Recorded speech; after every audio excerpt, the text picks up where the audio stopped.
John, this is our first broadcast during the new administration. How you doing? I am doing well, thank you. How are you doing? How are you doing? I'm really deeply troubled by the concept of Joe Biden being president. I'm really troubled by what went on at the Capitol on the 6th. I'm troubled by this second impeachment of Donald Trump. The decidedly socialist, anarchist direction that our country is taking. I'm convinced that we are no longer a constitutional republic, but rather a technocratic socialist autocracy that we have no rights. Wow. And But other than that, I'm well. Other than that, well, certainly one of the reasons that I moved overseas was to take a look at how other people live and to see how little it takes to be happy. Right. And when you go to places like Burma and Cambodia and Malaysia, parts of Malaysia, what have you, outside Kuala Lumpur, you see people that have very, very, very little. Right. And they're singing and dancing and laughing their asses off. And it gives you a different perspective. And so as bad as things are, imagine what it was like when the founding fathers found out, or forget the founding fathers. Imagine what it was like when Paul Revere comes riding through your neighborhood in Connecticut, long before Dick Blumenthal, and says the British Navy is on its way to kill you. Yeah. No, it's not good. What? Yeah, I mean, so by comparison, we'll get through it. As a nation. I know we'll get through, but I'm troubled by it, and I'm concerned at what is on the other end. So here's the thing. This has been a sequence of insidious events that I think has reached a certain culmination that has some people sort of in disbelief of what they're seeing, right? Yeah, shock. I think I'm still in shock. I think you are too. I think a lot of us are. Yeah. So, first of all, again, I think I said something about this a week or so ago. Say what you will about Alan Dershowitz, but he sure does, call him on both sides of the street. So he said, how the hell are you supposed to impeach somebody who's not a president? The guy's not the president anymore. You can't impeach somebody who's not the president. He's a private citizen. So that being the case, this should be game, set, and match. And from a pure healing and unity perspective, no, they're going to push forward with it. And Alan Dershowitz is an absolute douchebag. I hope he hears me say that. He lies so frequently, and the things that he says just can't be believed or listened to. He's a political animal who is saying and doing things to gain favor for whoever it is that he represents. My personal opinion, I don't have facts to support this, but I think he at very least represents interests in Israel if he's not a full-up operative of Israeli government, military, Mossad, whatever. So to the extent that he's he's a criminal defense attorney. So if he's retained to defend Donald Trump, he will. I personally think, at least what I've learned about the law, it's not like working on a car engine or a computer. One of the things I find satisfying about solving computer problems, they're binary. It's either going to work or it's not going to work. And until you find the solution, the thing won't work. The law is not like that. The law is a bit more like a poem or a painting. I mean, obviously you need a brush to dip into paint to smear on a piece of something for it to be a painting, but there's no rules. You can do whatever, and if you come up with a painting that people like, you've got a painting. Same thing with the law. I'm saying Dersh will go in there and say you cannot. Subject to interpretation. Absolutely. And Dersh will go in there and say, well, you can't impeach somebody who's not the president, but yet if you were to encounter Donald Trump on the street today, or even 20 years from now, if he's hopefully still alive, you would address him as Mr. President.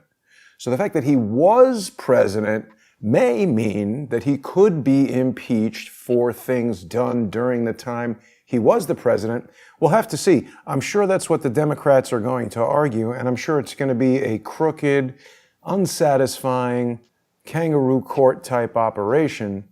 And there's a ton of things that you can't do by the law, but they do it all the time. Joy, joy. And that's why, again, I want to compliment the art department on the thumbnail for tonight, because thank you. That's really the theme for tonight's show. I don't know if you mind if I cue it up. Is that okay if I cue it up? Will you pull up the thumbnail? I want to show everybody the thumbnail for the... I'm showing it from the switcher so everybody can see it, but you can't. All right. I got a little gift for everybody if you guys remember this. I'm just going to play 6 seconds. Don't monetize. No, don't. It's just going to... I can play 2 seconds. 2 seconds is allowed. The beat goes on. That's it. There we go. That's all we're allowed. So the net of this is, the research that we've been doing, quite frankly, doesn't have a political party associated with the research, right? So we're talking about viruses, we're talking about comorbidities, we're talking about global pandemics. I don't think the virus knows whether the people it's infecting are Republicans or independents or Democrats, or it certainly seems to know whether they're Laotian, because nobody in Laos has it. But it doesn't seem to be able to distinguish between Democrats and Republicans. And so the research carries on. And so the beat goes on. And it's a double entendre because, when you do journalism, it's a beat, right? And so this is the beat that we write. And so the beat goes on, whether he's in the White House or whether his vice president is in the White House 90 days from now for whatever reason. Canadian, you mean? Kamala Harris? Well, again, the beat goes on. And so, we could have had Hillary as president for the past 4 years. That would have been like living in South Park. That would have been that would have just been like, what's going on? So the net of it is, the facts are the facts, the data is the data, and to me, sort of, I don't know what's higher. Is there an award that's considered more prestigious than the Emmy Award? Do you think I think I actually just flushed something down the toilet that was more prestigious than an Emmy Award. There you go. So imagine if there was really like a pretty serious award here. Quite frankly, say what you will, and I know we all have had our issues with him, including me, including you, but you never fell for this PSYOP thing. And, you heard about the 17th letter of the alphabet? Yeah. And our friend who runs Banned Video, who can't seem to keep his hand out of the cookie jar. I'm still trying to get back on there. Let's just be careful. That's why I'm being gentle. That's why I'm being gentle, right? In fact, I'm going to probably post my videos up there also. But the net of it is, you guys both nailed it and said, this is, and I kept saying, how do I know this isn't a 14-year-old kid just that knows his Bible verses and stuff and is just a little hacker, some little, imagine what Julian Assange was like when he was 14. Imagine these little hackers when they're 14 years old, just making up stuff. How do I know that's not what this is? And that's why I didn't give it a whole lot of credence. I kind of glanced at it. I think I did 1 or 2 videos on it. And there was only one post that I told you got my attention, which was the one that mentioned Las Vegas. And that was right around the time that the original John Cullen channel got pulled, right around the time the house was broken into. All that stuff was happening at the same exact time. So Q came out, my original channel was pulled, my house was broken into, and that all happened within a series of 72 hours. Yeah. And lots of people who have been dogging me for the past 4 years seem to be all right there. the moment this Q thing hit, we got to be careful even saying that letter, the 17th letter of the alphabet. The moment We're that allowed hit, to debunk. We're allowed to debunk, and we are debunking. we're You're the debunking one it. who It's said stupid. you were the one. It was. You were the Yeah. one. You kept saying this is nonsense. I'm not going down this road. And Alex said it's a tar baby, and that's how I know. Alex keeps watching because I'm the one who's using the term tar baby, and Alex is calling it a tar baby, right? So Well, we should also all mention agree. that We you've all been struck and are unable to upload. There's no live stream today on the Johnny Hoover channel due to malicious strikes. Thank you for talking me down from the palm tree. I was out on the ledge. I was so angry, man. And you were like, dude, this happens to me every 4 weeks. And you calmed me down, so thank you. But Now, the channel got struck because I posted a video and I said that my paper was better than the CDC's paper. And I'm not allowed to say that. And I felt that my paper was better because it was bigger and because I cited more countries and because I incorporated their entire paper. Right? And I cited everybody. So it's not plagiarism if you cite them, right? So if you cite everybody and you incorporate everything they wrote, and then I just start adding more maps, I thought, for example, more usually is better when you're sampling in statistics. For example, if we were doing a clinical trial of a vaccine, you would want a clinical trial with 10,000 people more than just 10 people. More is better. Right. So when I'm sampling nations and putting together a white paper, I'm sampling more. And so I felt that was better. And me feeling that my paper is better is why people publish papers. That's what science is. You don't publish your paper because you think you're wrong or because you think this is lousy. Unless you're Fauci. Well, that's, he may think he's right about these things. So I don't know what the hell he's thinking because his wife is the ethics lead. So he must be on the right track, right? So the net of this is I'm looking at this from a perspective of data. I don't really care at the moment who's in the White House because I don't want to kick that pot right now. I think when tensions calm down, we have some fascinating data to explore around the dominance that Joe Biden showed at the ballot box. Pure, unadulterated, numerical dominance like I've never seen. Stronger than Hillary Clinton. And if that isn't a referendum, by golly, I don't know what is. But now's not the time to talk about that. Now's the time to unite. Now's the time to bridge, right? Like Joe Biden was saying that Ted Cruz was like Joseph Goebbels, right? So from a unity and bridging perspective, I want to talk about data because the data hasn't changed. Fauci's still there. And Fauci is now back with the WHO. So now Biden put us back into the WHO. So the question to the WHO is, and we're going to look at this tonight when you pull up the deck, I'll show you, did the WHO stop tracking Ebola? Did the WHO stop tracking tuberculosis? Did the WHO stop tracking malaria? What else has the WHO just completely abandoned as a result of coronavirus? And is that a reasonable question to ask? Logic and reason. Well, are you? I mean, that's the thing. I mean, why would you not be allowed to ask that question? Is it that only Sean Hannity is allowed to ask that question, or only Tucker Carlson? I'm not allowed to ask that question.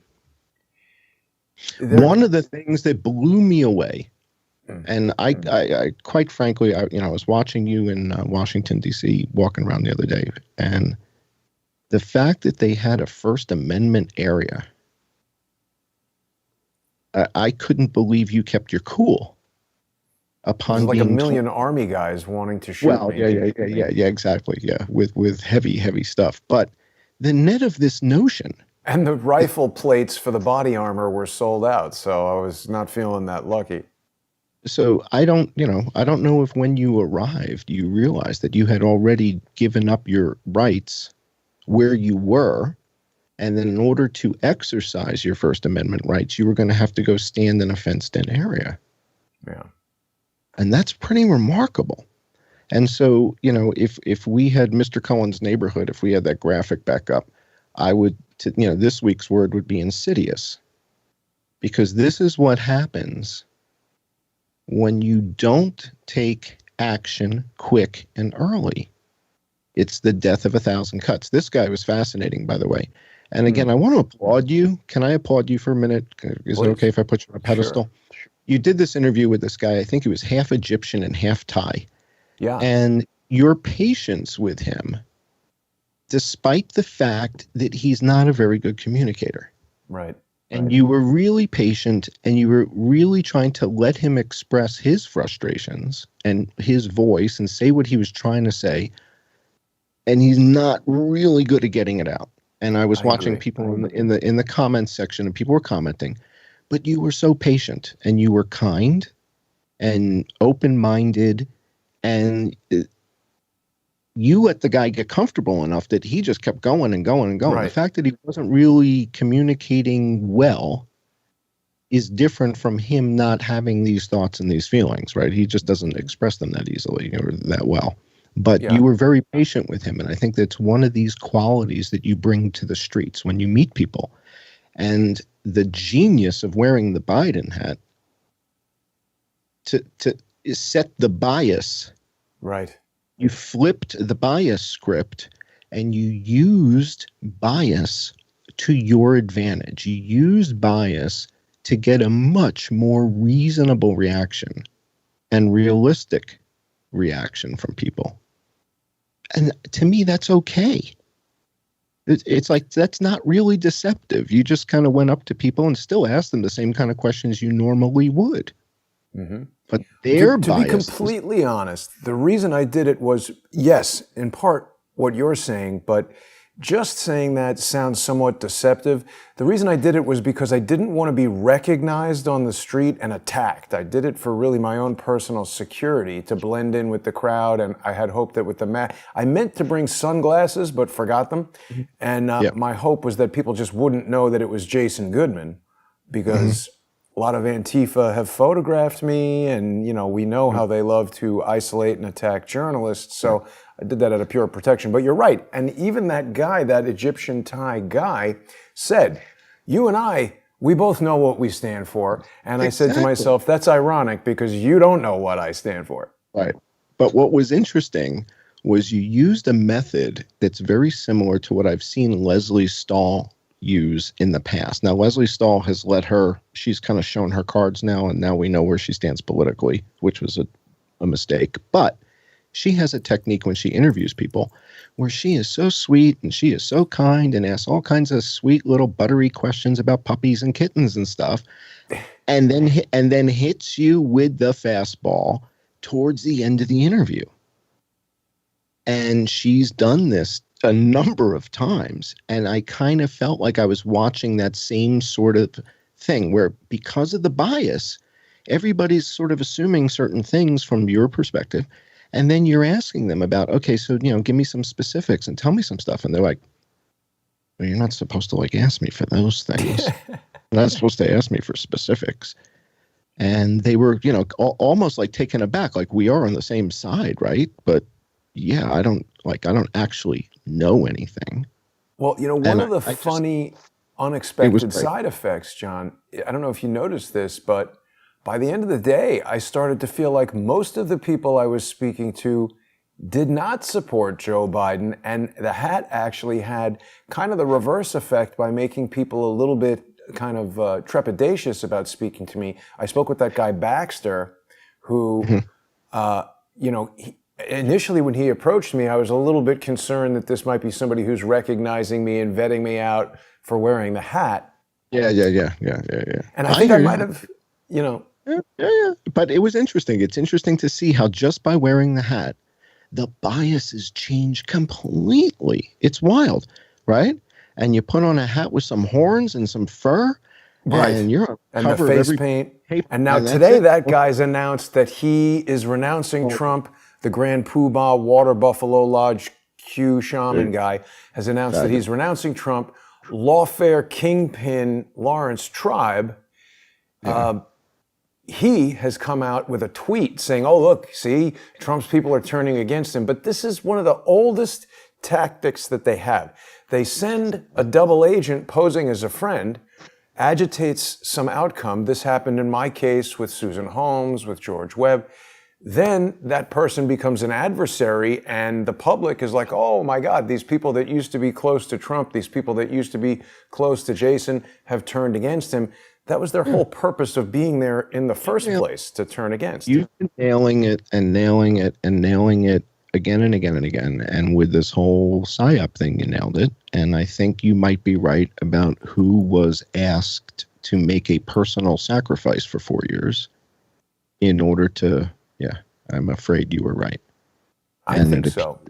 Yeah. And also, this whole love triangle disaster thing that happened with Alex and David Knight and Steve Pizzenik.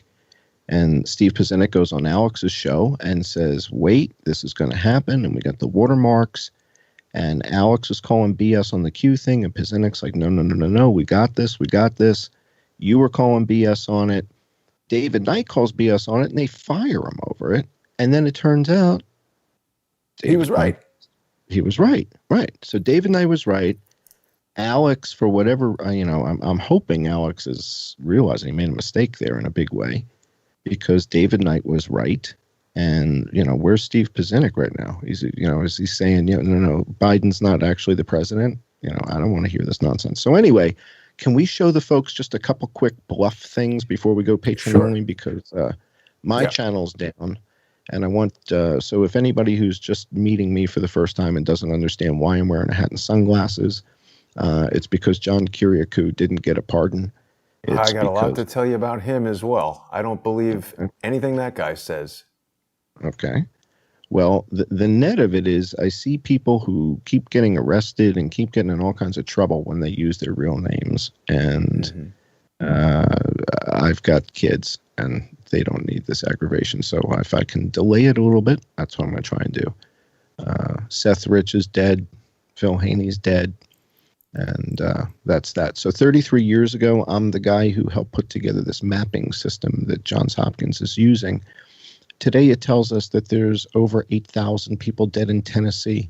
I thought you'd get excited when you saw the 33 years. So it's the new year. So, so now it's exciting. But the net of this is that Tennessee in the United States has 8,684 people dead right now. And that's right there. It's on that black box down there. And if you go to the next slide, you'll see some specifics.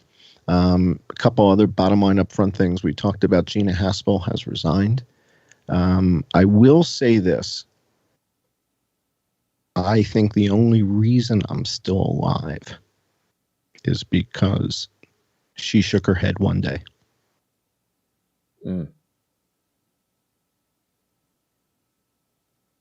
She's up to something. It's strange to me that she resigned the day that Trump leaves. I mean, why do that?